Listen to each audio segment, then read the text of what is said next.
Hey guys, I'm back. I am so excited to come back and share part 3 of my story with you. And I am super excited because I can take a deep breath.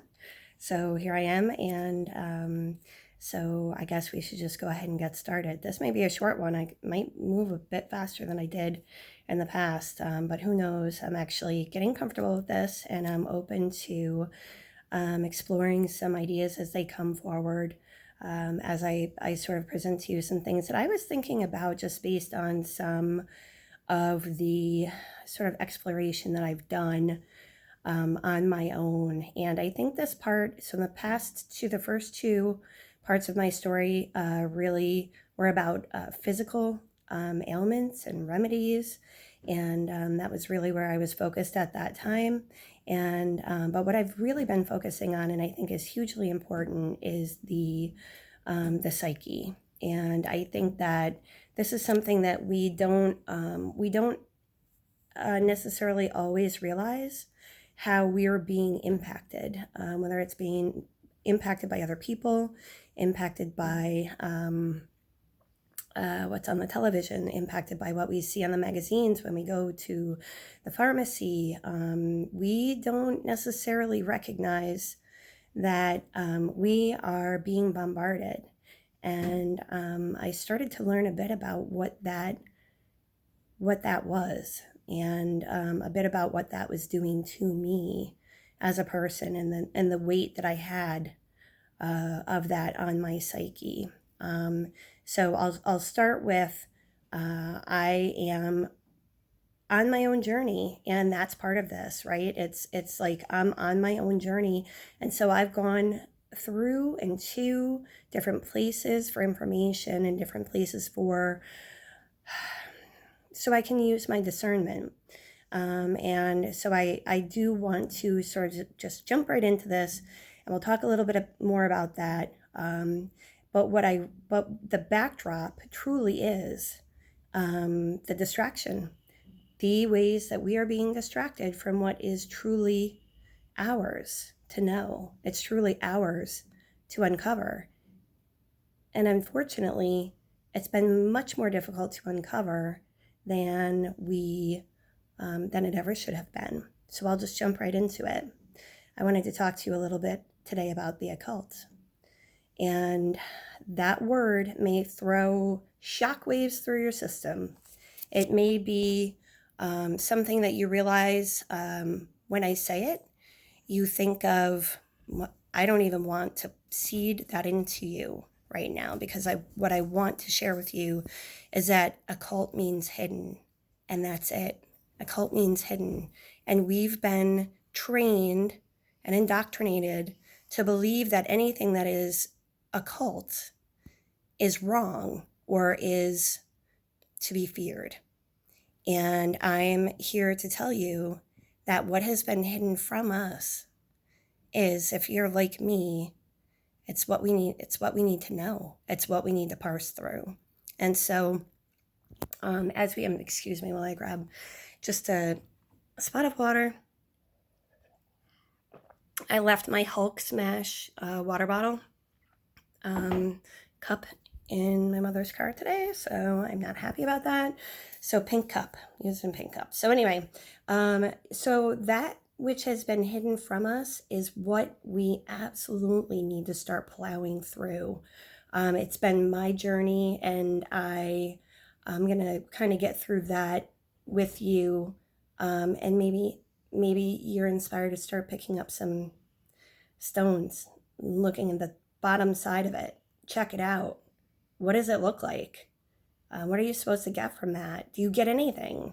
And if you don't get anything, you can move on. And then you can come back 6 months later, a year later, and pick up the same stone and say, does this mean anything more to me now, or is this different than it was the first time I picked it up?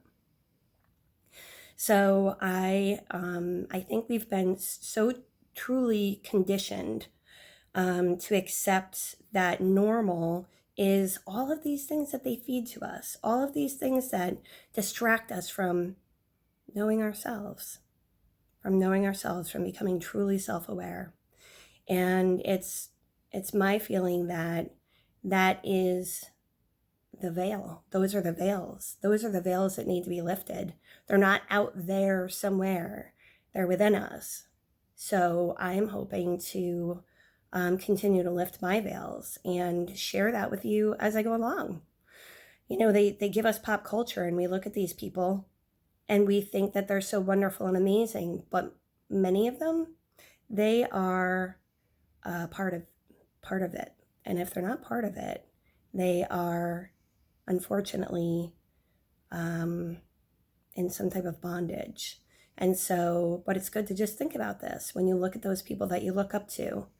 Maybe we need to think about not looking up to these people that we really don't know much about. Only the only stories we hear are the ones they tell us, right? That reminds me of, and sports people, please don't be haters. This is just an example. But on ESPN, I used to love those 30 for 30, 30 by 30, something like that. Stories where they give you like this hero story and they tell you how amazing it is that this guy, you know, his father was a football coach and he would, you know, they were fans of a certain college football team, and the mom tells the story of how they would just pack the kids up no matter whether it was raining, although, you know, like under any condition, they would go and see this team play.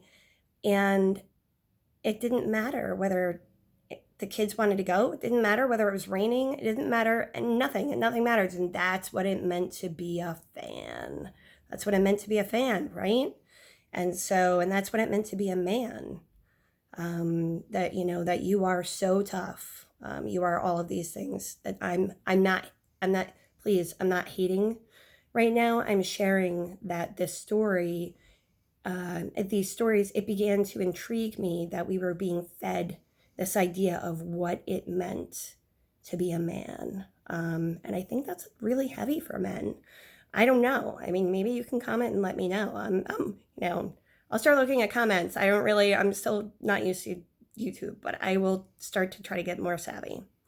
And they give us the icons. They tell us who to look up to. And they're behind the scenes pumping these people up. I'm not saying that a lot of these people aren't talented, but I'm saying that these people in many ways get co-opted. Again, sometimes not to their preference, but to be part of the system that actually will allow them to do the sport or the job that they love. Unfortunately, they find out when they get there that they have to play this game, or they play the game and they're now soul contracted, and they don't realize what they've done. So I'm not saying all these people are bad. I am not throwing a broad blanket. I am just saying that we need to really be thoughtful about who we look up to and who we allow into our psyche, and why are they being pumped into our psyche? What is it about that? Think about that. We are constantly dealt dichotomies. We are being played through the dichotomous system of playing both sides and putting both sides out there, and all this sort of ridiculous stuff that comes out on both sides. And I'm not just talking about politics. I am talking about even that being a fan to that extreme or that extent. It can be a part of sort of seeding something that is unfortunately becomes disdainful towards other teams or towards other players or whatever it is. And I realized that I had been playing I had been a part of this dichotomous game, and I don't want to be part of their game. None of it. I don't want to be part of any of their game. And so I've pulled out of the dichotomies. And frankly, I've come to see a peace within myself that I hadn't had before. Another thing they give us is religion. They gave us religion because they knew. When they gave us religion, they knew what we were capable of. And they knew that they did not want us to know about that. And what's the best way for them to keep a hold of our psyche? What's the best way for them to make sure that we don't venture into this path of self-awareness, that we don't lift our own veils, that we don't become who we truly are meant to be. And it's really through telling us that we should give our power away, when frankly it is more of, in my experience, it's the power within. It's the power within. The power of God is within all of us. And so I hope I don't sound too much like a preacher here, but my point, and I don't want to sound like a preacher, but my point being is that you and I have been through lots of indoctrination on multiple fronts. And I started thinking about it. And so I wanted to throw this out there to you guys so you can start thinking about it too. Another thing that we've been trained to do is to fear. You fear. And that's the word occult, right? It brings up all these fearful feelings and ideas. What is it? Why? Why do we fear the dark? Why do we fear these symbols and these other colors and numbers when we really don't know what they've meant in the past, nor do we have to accept that they mean anything that they tell us that they mean, right? So we can really define that, but fear in of itself is a form of control. It's a form of control. They also want to make us, or think that, it's about being love and light. It's about being, everything is about being fairy tales and fairy tales coming true. You're going to grow up and you're going to do it this way, and then you go ahead and you get married, and then you have children, and everything is sort of this prescribed route that is socially acceptable. And but why? Really? Is that helping anybody know themselves and what they really want, know their path? So I'm not sure. And then they also sprinkle in some false light ascension information out there so that we feel really, really good. And I did it. I went there. I did it. You feel really good when it's all love and light. But I realized personally that love and light doesn't exist without the other side, outside of, just in terms of understanding that if you choose to look at dichotomies, it's good to look at the function of dichotomies, and it's truly good to realize that there are always going to be the yin and the yang, and they should be in balance. The divine feminine, the divine masculine should be balanced within all of us. So I would say that I learned to beware the false light ascension scenarios, the false light ascension information that they've been giving us.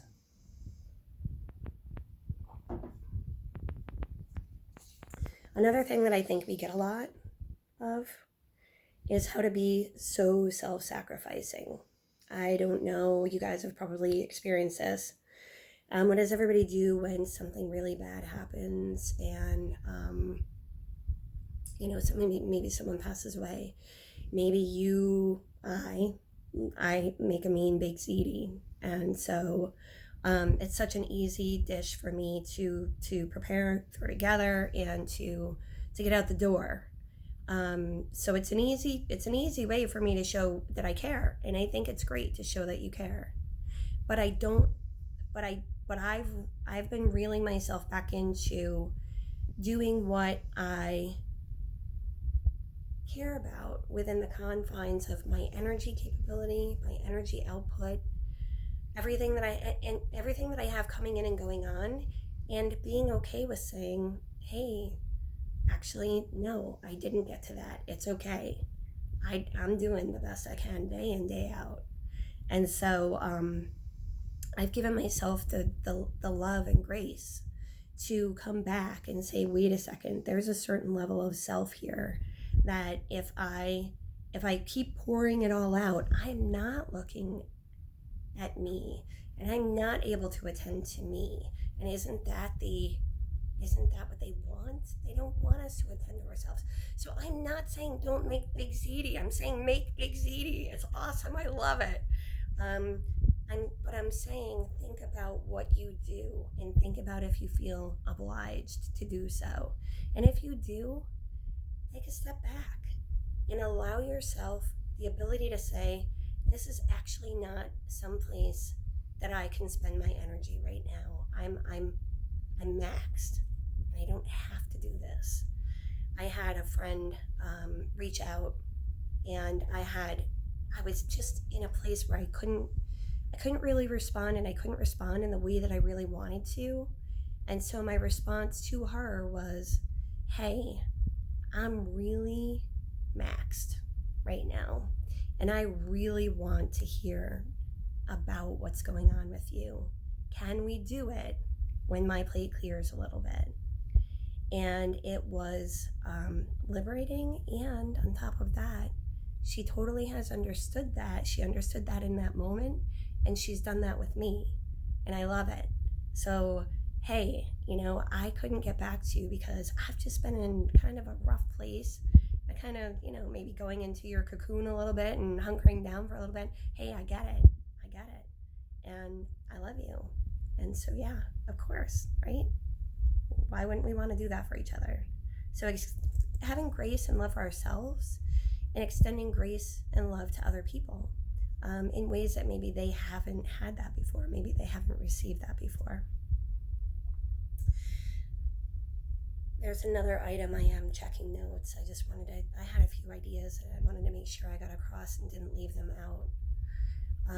One of them is that we've been fooled to believe that the chains of gold are glorious, wonderful chains that you have wrapped around us. When in fact, chains of gold are the same as chains of steel when it comes to being enslaved. And so, what are we chasing? What are we chasing when we want that job that makes more money, so we can go on that better vacation, or we can do that house project that we've always wanted to do, or we can look through the flyers in the Sunday paper and see what else we want. And those are the chains of gold. And I think we've all done it. I've done it. And I try not to do it. I know. I don't even look at the flyers unless I really need something. So hopefully you guys are enjoying this a little bit more. I'm a little more animated when I have a little more energy. Through my journey, I've picked up those stones. I've looked at the bottom side. I've not had some of those stones mean anything to me in that moment. And then I've gone back sometimes and found that they meant something later. I'm going to share with you some of the places that I've found some cool information. And with that, I would just say, this entire process for me has just been of learning and discovering discernment. And my journey is going to be different from your journey. My journey is going to be tailored to what makes sense to me.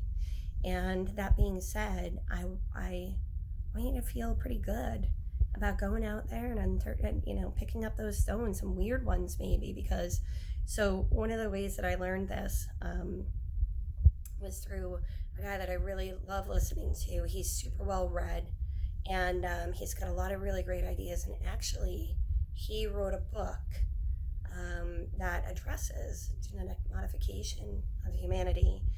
And I have it. I got it hard copy and said, this is cherished information. And he also talks about the way that we were deceived. We were deceived into beginning to not know ourselves. We knew ourselves. We knew what was hidden. It wasn't hidden then, but it's hidden now. And now, so it's up to us to uncover those. And he says, hey, This is your journey. This is your journey. And he said, in some ways, in order to find out who we are, we have to find out who we are not. And I always love that because it gives you the free pass, if you will, to go ahead and look under those rocks that maybe you wouldn't have looked at before. And I'm not seeding anything here. I want you to have your own journey, but I will share with you the person that said that. His name is Michael Tsarion. His last name is spelled Tsarion. And you can catch him on, he's actually had a lot of videos uploaded to YouTube, and I feel like they're getting it's a little harder to find some of the long, really, really good ones that give you a lot of context when he speaks. I'm finding more snippets, and that's a little more difficult, I feel like, to put into the context that he provides, that he's done so very well. But I would recommend that you guys check out Michael Tsarion on YouTube. He has a web page, and he has works with David Whitehead on the Unsaved podcast. And so I strongly urge you to, just go check it out. It just may be something that it opens another door and you never go back there. It's fine. But that's part of how I realized that I had to have my own journey in order to lift the veils. I had to have my journey, and how I've realized that it's a story that I can tell, and maybe hopefully, if people feel inspired. It's a story, and it's my story. It's valuable, and so is your story. So I would love, jump on, start your journey. Let me know, what you're doing, or don't. I don't have to know, but I want you to know this is an amazing process. And it really is just one of learning, discovery, and discernment. And you can find out later. Maybe you followed somebody that was a clone. But they had nuggets of information. Maybe something didn't resonate, but you weren't really sure why. And then you figure it out. And then the piece of the puzzle comes in, and you find out why that didn't resonate. And it's wild. It's fun. So come with me. And I think what I found is that the best way. So this is a cosmic law. I don't know how well embraced these are by other people that I listen to, but I also have someone that I've tapped into that I've found as I've gone back and forth, picked up the stone, put the stone down, did that again, a few iterations and a few different pieces of information, that I really love his message. And actually, he scared me at first, but I went back, and I'm so glad I did. Why did he scare me? That brings me back to the fear part, by the way. I want you guys to, because this is what I do. If something instills fear in me, now instead of just broad scope running or saying, hey, I'm out of here, like, I might tiptoe away, but that's not for me. If it instills fear in me, I'm thinking about it. I want to know why. Why am I fearful about that? Why? What about that is causing me fear? Is it indoctrination? Is there some way to look at this differently? Is it something I actually should maybe even be looking at a little more? Because if someone's trying to make me fearful of something, maybe that's exactly the stone I should be looking under. So it's kind of been part of my journey and thought process. And I do think that lifting the veil for ourselves is the best way to help others lift their veils. And that's just the as within, so without. Everything that you do for yourself. So if you're wondering, what if I focus on myself? What if I'm working on becoming more self-aware, and in some ways I neglect some of the things that I've been doing for the world, or I've been doing for my neighborhood, or I've been doing for my community, or all of those things that you have that you don't now maybe have as much time for because you're on this journey, I would say feel comfortable and going ahead, giving it a try, see what you think, because I feel like I'm able to give more now than I was able to in the past, and I think that has been one of the cool parts of being on this journey.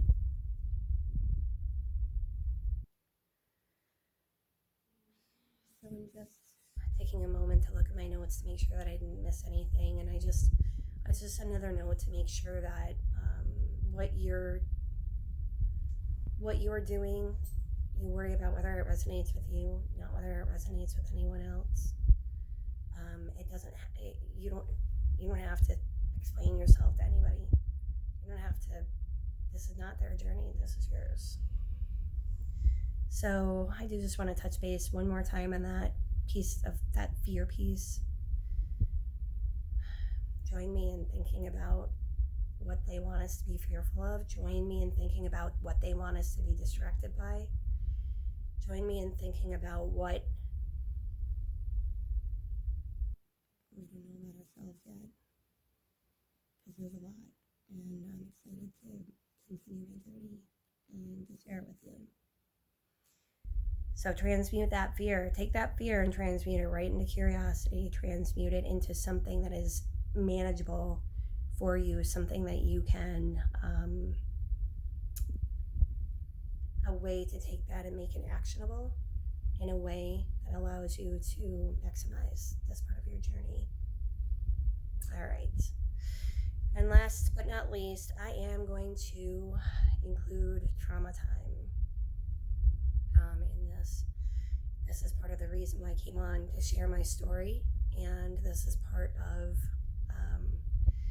what I feel like is, I look at trauma, past trauma, doesn't matter when it happened. I look at it as, I don't know if you guys have crabgrass where you are, but I do.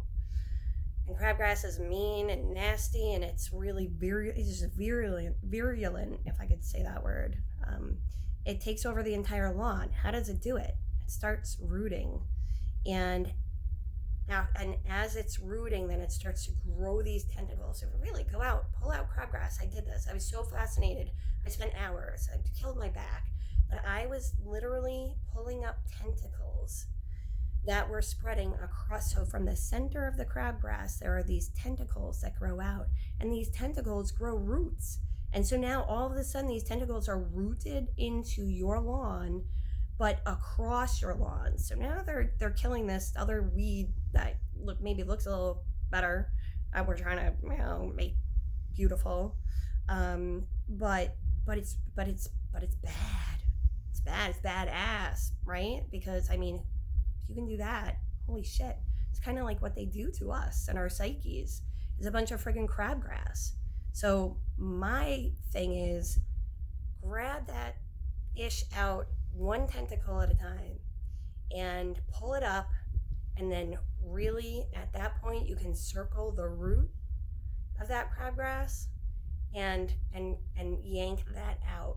And those tentacles are the parts of our traumas that impact other parts of our lives that we don't even realize. We don't know until we're triggered. I know that's a fully loaded word, but I'm using it. We don't know until we are somehow trying to manage some experience now that we're having because of some way that we've reacted instead of thoughtfully responded to things that happen in our life that are difficult for us. And so they stem from triggers. So I'm going into trauma time, and I feel like, okay, so I'm just gonna go back there, I'm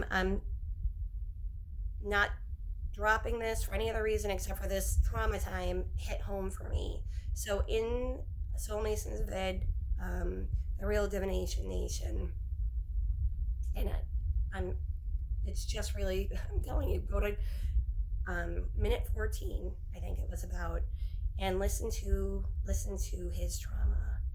And it's hard. It's hard to listen to. It's hard. But I had a very similar experience, and mine was in this reality. I had so many health issues. It was actually, I had my large intestine removed, and I had complications, and my bowels were shut down. My bowels were completely shut down. And I started to fill up with bile. The liver is going to produce bile. Whether it gets to leave your body or not, it's still producing, it's going to produce bile. And so I laid in that hospital bed and I walked rounds around the nurse's station to try to get my system to get back up and running after surgery. And they said they've never seen anyone blaze a trail like I did, because I had my team of people to get home to. And so I was determined to do whatever I could to get myself out of there and to get better. And they said they've never seen it, but I did that and nothing worked. So finally, one day, it was sloshing around in me. I looked like my belly was so distended. I felt like I looked like Santa Claus just laying there. Clearly, I did not look like Santa Claus, but my belly just felt so full. And you know what? I moved a little bit to move something on my bedding, and it came out. It's black goo.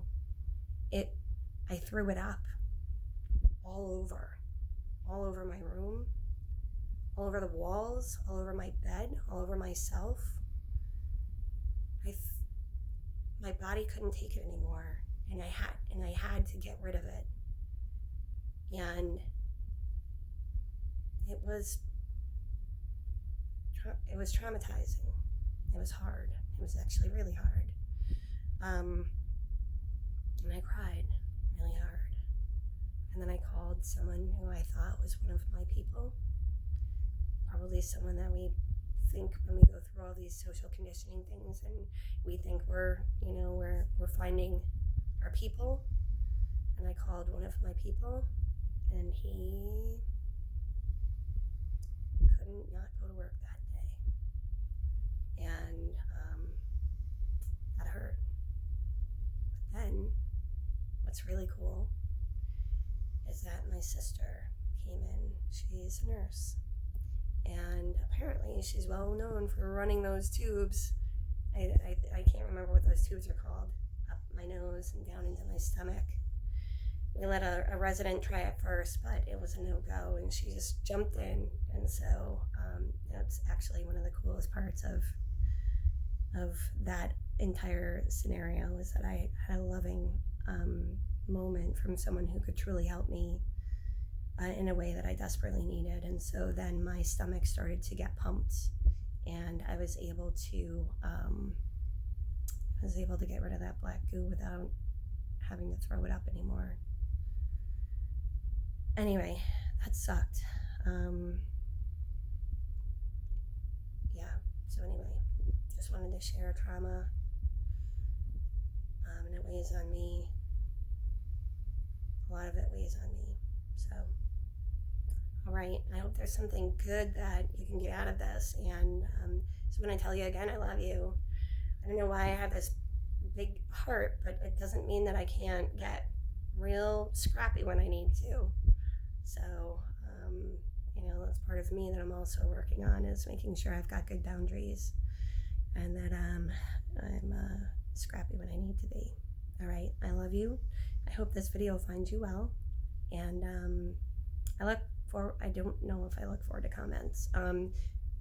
So that's a part of this that I'll have to maybe grow accustomed to. And someday I'll go live. And actually, what I'm thinking, I'm going to go live about some more trauma that I've experienced on the medical front.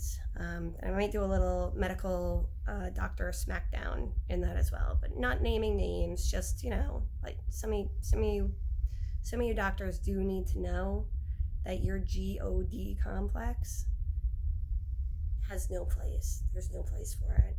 Just retire, go cash in your chips. I don't care if you have to live in a hut. You probably don't have to, but if you're not there to help patients, if you're not there to help them put the puzzle pieces together, then just don't do it. All right, I'm stopping there because I don't want to step on a negative. But I do love you, and thank you so much for listening if you've made it this far.